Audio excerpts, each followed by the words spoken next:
So கல்யாணம் ஆயிருச்சு. நீ சந்தோஷமா இருக்கப்பா. உனக்கு என்னப்பா கல்யாணம் ஆயிட்டு. அப்படி சொல்றவங்களுக்கெல்லாம் ஒரே ஒரு விஷயம் நான் காட்டுறேன். கல்யாணம் ஆனவங்க பசங்க எவ்வளோ கஷ்டப்படுறாங்க அப்படிங்கிறத நீங்க எல்லாருமே தெரிஞ்சுக்கணும்.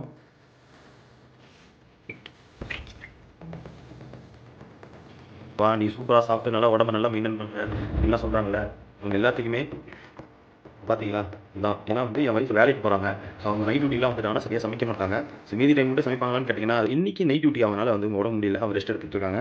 ஸோ நேத்து வச்ச சாப்பாட நான் தண்ணி ஊத்தி வச்சு, இன்னைக்கு மதியம் நான் சாப்பிடுறேன். காலையிலயும் நான் சாப்பிடல. சோறு வந்து ரொம்ப கேவலம் அப்படின்லாம் சொல்லுவாங்க. அதெல்லாம் கிடையாதுங்க. பழைய சோறு வந்து ரொம்ப ஹெல்த்தி. உடம்புக்கு ரொம்ப நல்லது. எனக்கு இந்த மாரி பிம்பிள்ஸ்லாம் வருது பார்த்தீங்களா? அதெல்லாம் எப்படி குறையுதுன்னு பார்த்ததுக்கப்புறம் யோசிச்சுட்டு இருக்கும்போது, இந்த பழைய சோறு தான் வந்து எனக்கு ஹெல்ப் பண்ணுச்சு. பழைய சோறுல வந்து அவ்வளோ ஹீட் ரெடியூஸ் பண்ணும். ஸோ பழைய சோறு வந்து கிடைக்கிறது ரொம்ப கஷ்டம்.